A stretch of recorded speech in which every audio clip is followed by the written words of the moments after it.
First, the technology has increased, so you have an increase in what's called gestational surrogacy, where the woman who's carrying the baby is not biologically related.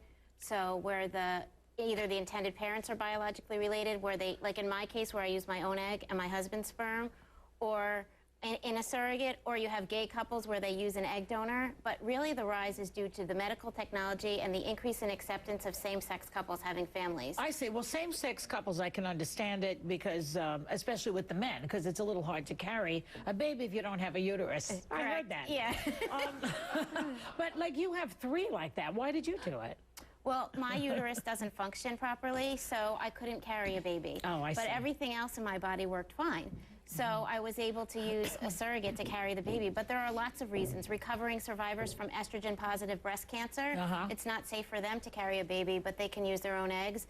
If you have severe diabetes, it's not safe for you to carry a baby. Heart transplant, kidney transplant. If your mother took DES while you were pregnant, which was a drug prescribed in the 60s and 70s, your uterus is T-shaped, and a lot of times you're not able to carry the baby yourself. So there are medical issues. So it's not, but there's never vanity involved? Every once in a while, you get somebody who calls up and requests to use a gestational surrogate or a traditional surrogate for vanity, but it's very rare that they go through it because they don't realize what's involved. Until we get a surrogate pregnant, it's a process. Yeah, I would have done it, but I still try to lose the baby weight I gained in 1970. It would have been fabulous. Michele, I would think that there are ramifications to surrogacy. I mean, big time. You know, taking the baby away from the mother, for example, there's certain kinds of scents, I understand, that a child has the same aroma, that wants the mother's smell. What about stuff like that? Well, we all know some amazing new neurological research that is clearly telling us that before birth, that baby is tuned into that mom. Empathy, they can also hear that mommy's voice. So let's go one step more with this. It's very similar to adoption. And when we look at what the research is saying, long-term research on kids who are adopted, they turn out just fine, thank you. It's all a matter of the strength of the relationship between that parent and that child. Well, what about the physiological relationship? What about that? I mean, is there a period of time that the child should stay with the person who is actually carrying it, or he or she, rather? No, I think what most of the research is going to support is that attachment of that early attachment immediately at birth, whether it be certainly going on to the new caregiver who's going to assume that parent role is absolutely essential. So better to make that switch early so that baby can bond with that mom. Well, that's good news, I guess, you know, because if you're going to do it. Let me ask Deidre about her surrogacy. You were the first celebrity to go public in 1992 in People magazine. Deidre, why did you choose surrogacy? I had tried, hi Joy, nice to see you again. Yeah. I had tried for many years to conceive, and it just wasn't a possibility for me. And I'd done a lot of research. I'd written a screenplay, in fact, about surrogacy, and I loved the relationship between the biological mom and the gestational mom, or the adopted mom.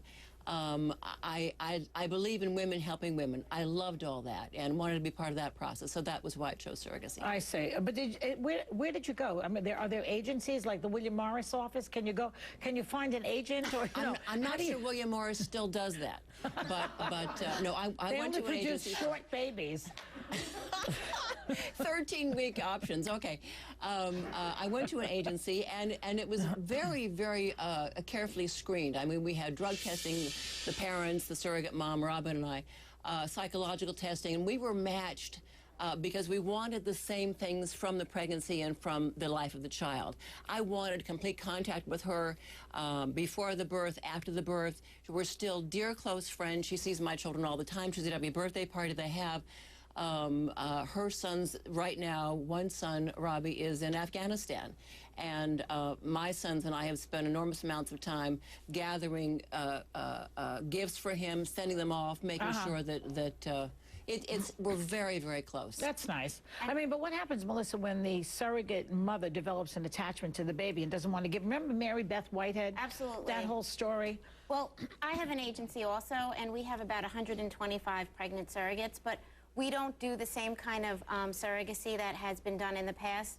So, like in Deidre Hall's situation, she has a surrogate that is from a traditional surrogate, meaning the woman is biologically related to the baby. Right. So when we separate the egg in the womb, from a legal perspective, we're in states where she can't keep the baby, where we have a legal order in at the time of birth that baby is then transferred to the parents. But I have to tell you, traditional or gestational, they don't want to keep the baby. That's not the reason that they're in it. They're in it to help. But it could happen. It could happen that they could want to keep the baby, but in a gestational surrogacy situation, they can't. They won't be able to if the legal aspects, like my law office takes care of all the legal aspects, and if the legal aspects are taken care of properly, they won't be able to keep the baby. And we have never had a paid surrogate actually. In the over 1,000 babies we've had ever try to keep the baby. Really? Okay, Michele. In our case, you know, what I want to say, Joy, was in our case, Robin was very, very clear that this child was created for us and not for her. So she wasn't carrying a child that she had conceived out of love in her own relationship. This was a child that was created for us. I understand so it made that. The I separation still think that more. it could be rough sometimes, but I guess you're saying it's not. Well, that's nice And to they're screened very well. So they have a lot, in our office, they have 3 months of screening before they can even become pregnant. And they meet with psychologists, and if they've ever How much does it cost? It really depends. Like if you use a sister or a friend, the costs are very variable. But let's just say you use a paid carrier through our office, it's about $60,000 to $80,000 for everything. That's all? I thought it was more than that. Well, if you go into multiple psychers and egg donors, you can get up there, but the average is $60,000 to $80,000. Do you think that it should be covered by medical insurance? In certain states it is. For instance, I lobbied for legislation that was passed in New Jersey as an insurance regulation, and under the insurance statute in New Jersey, if you have a medical need and work for a New Jersey-based company, all 4 of your IVFs are covered, and your surrogate's pregnancy goes on your plan. So that could work in some states. Michele, Elton is keeping the identity of the mum, as we said. Do you think the child should know who the surrogate mother is? Well, what most research is saying is that you need to sit down and have that little talk early with the child at their developmental level that just simply says at this point, I'm the daddy, and in this case, Elton would say, here's the other daddy. You then wait a little longer, usually 18, 19, 20, until you give that child the option.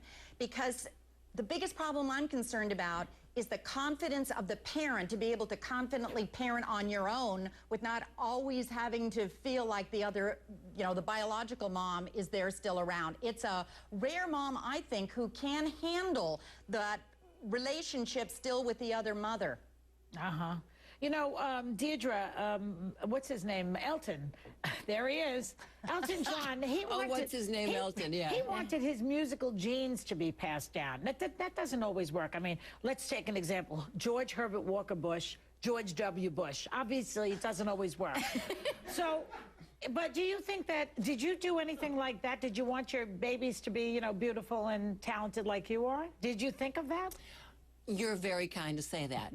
And they happen to be beautiful and talented, having nothing to do with my gene pool. But I think there's a fairness to that.